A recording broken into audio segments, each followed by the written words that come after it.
gang. It's been a while. Yeah, partly that's why I'm going to make this video today. Really, kind of a big a catch up for the tour that we've taken over the last month. Since I didn't catch you up much in between, it'll be a quick overview.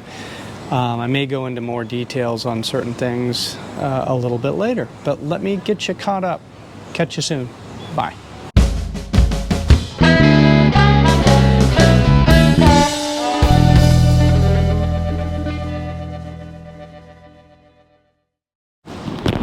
All right, well, we last left you off in Chiang Mai. We were in Chiang Mai and I talked about that city. From Chiang Mai, we flew on to Siem Reap, Cambodia. So the reason to go there is that's where Angkor Wat is. And then from Siem Reap, we went to Saigon, Vietnam, to start our Vietnam exploration. From Saigon, we flew up to Da Nang, and then we traveled over to a smaller town that's near Da Nang, Hoi An. From Hoi An, we then went back up to the Da Nang airport and flew up to Hanoi. From Hanoi, we then went down to a place called Tam Coc, which is south of Hanoi, and that region is where there's this landscape full of all the karst mountains and stuff. So that's where we spent our last little bit in Vietnam. And then we went back up to Hanoi, and from Hanoi flew to Bangkok. So that's why you probably recognize this background as being one from a previous video. We're back in our favorite place to stay in Bangkok. So that's a wrap on all the different flights, starting with Angkor Wat. So this was an interesting part of the trip because we went back into travel mode. We went into sightseeing mode, all of those things. So you know, that's a general theme about this period of the trip. Kind of the whole Cambodia, Vietnam part was more about we were going there to see things and less about living there or existing there. This is a struggle when you move and you're trying to see things. You obviously, your expenses go up every day, and that was very true in Cambodia and Vietnam. But you're weighing that against not doing things that you want to do when you're right nearby them. So, yeah, so, obviously you go to Siem Reap. Siem Reap was actually a more interesting town than than my first impression was. Much more third world, much more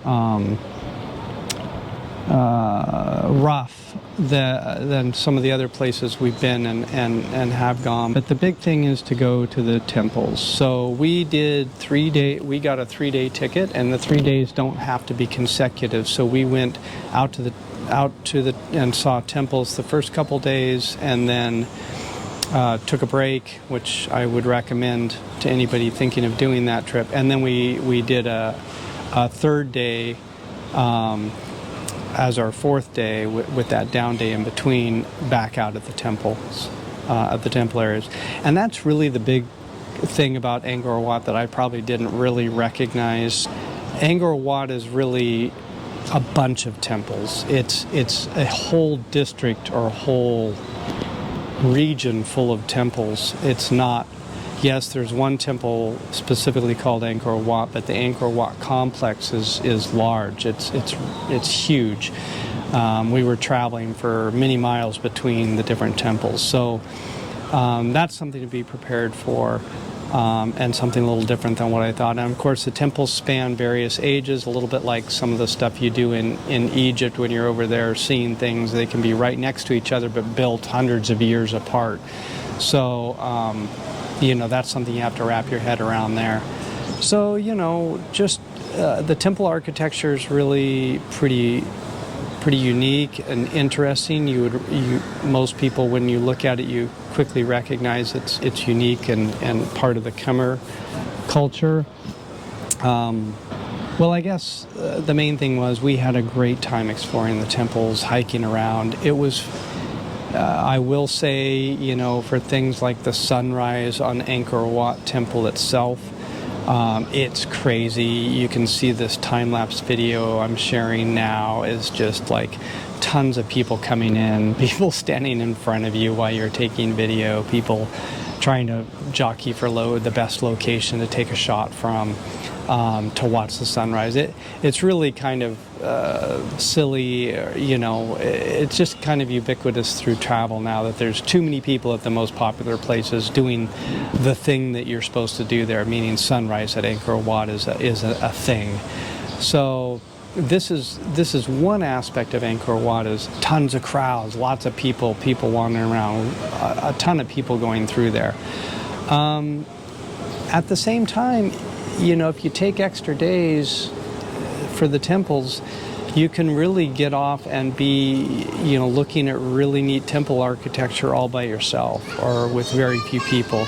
So, you know, it's kind of a really good contrast, you know, even Angkor Wat itself, when we got in there, you know, going a little deeper than most people did and walking around the back side, it again felt like, you know, us by ourselves, basically watching stuff, looking at things. So that's usually, you know, what I prefer. I don't prefer to be in big crowds.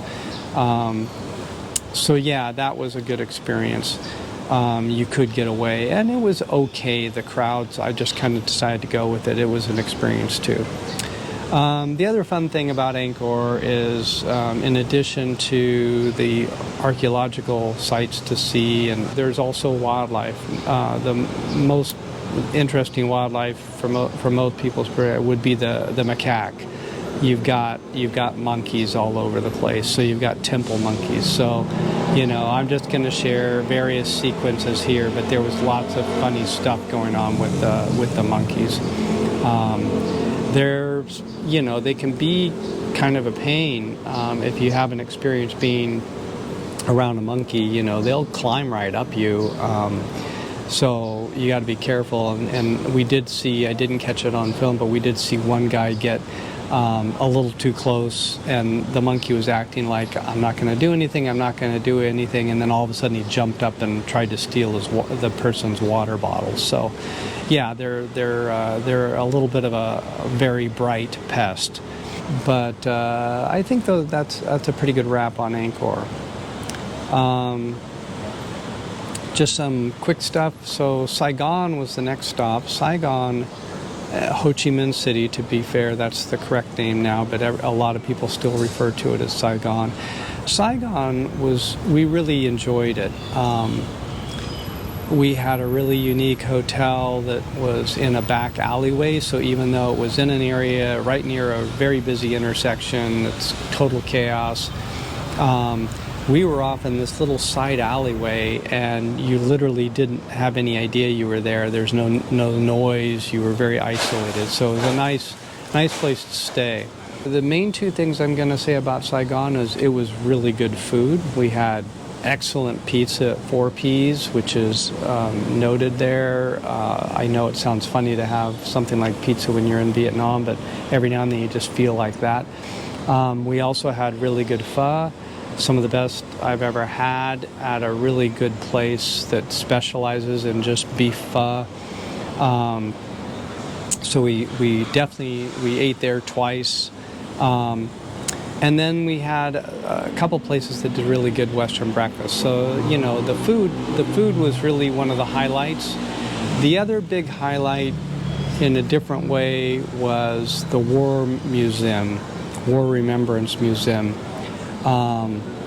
This is all part of, you know, realizing that my lifespan kind of, you know, I was a kid when the Vietnam War was going on.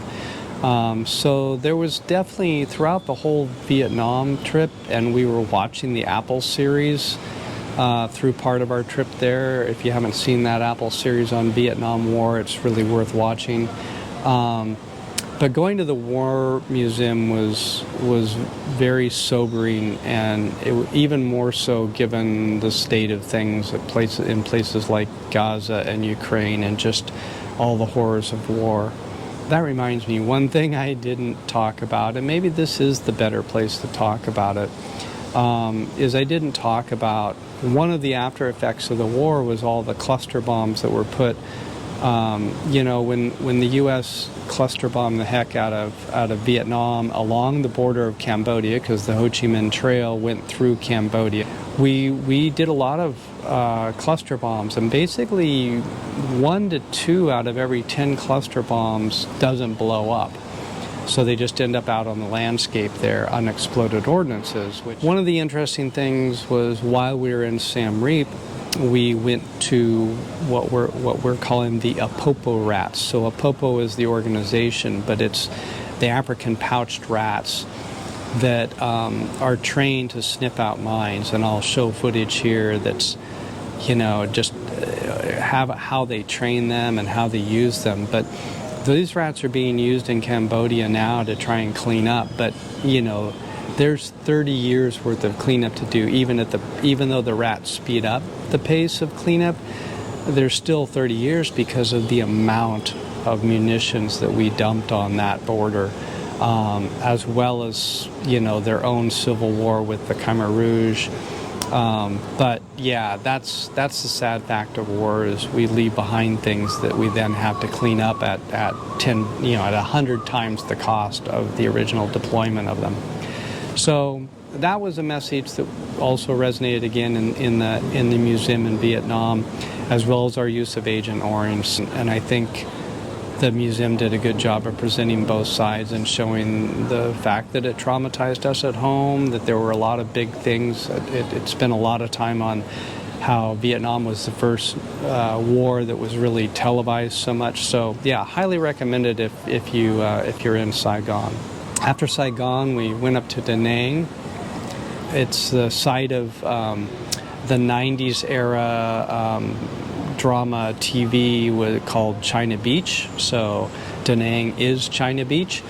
So yeah, a few things about that. For us, it was a little bit of beach time. It was comfortable to be up there, but the big things we did there was we had a great Korean barbecue. And some really great seafood restaurants. So again, food became the big thing. But we didn't stay at Da Nang very long. We moved on to Hoi An. So Hoi An is most noted for just being one of those towns that's had a good historic center with lots of historic buildings left. And then also it served as an important trade center in the early days with feudal Japan. It had a special dispensation to be able to do trade on that. And Hoi An was one of the places the Japanese merchants that could actually leave and go out and bring back goods would stay in Hoi An. And there was a large Japanese population in Hoi An, and became intermarriages between Japanese and Vietnamese. So yeah, there's an interesting history with Japan there. The architecture is amazing. It's really fun to look at. Lots of 3- and 4-story wooden houses with big open beam structure. Really steep stairwells. I'll probably show a few photos to try and capture that. But that's what's really unique. And then what we found fun, because we did spend a good deal of time here, we spent Tet here. Tet is Lunar New Year, Vietnamese style. It's the most major Vietnamese holiday, heavily associated with family and close friends and teachers. Each day is kind of, you're supposed to celebrate a little bit of time with each of those. So it's not a holiday celebration you can really take in as a tourist, other than just watching things around you. You aren't really participating so much because it is much more family and community oriented. So, but since we were there, we decided to stay for 10 days in Hoi An to kind of not allow the impact of travel on either side of the holiday. the nice part about that was we had time to go ride bikes out along the rice fields, which was just beautiful. We could go out to the beach. We got good bicycle rides in most days. We would do a lot of drinking coffee out in the rice fields. One of the things we became most enamored of about Vietnam was the coffee culture. There's just a ton of really nice coffee places in Vietnam, both for the coffee but also for hanging out. You can basically buy a coffee that you could drink in 3 minutes because they're small usually, or small dense coffees. But once you have one, you basically, the seat is yours and you can hang out for an hour or two there. A lot of people were doing that and doing work from there. But we started doing that every afternoon.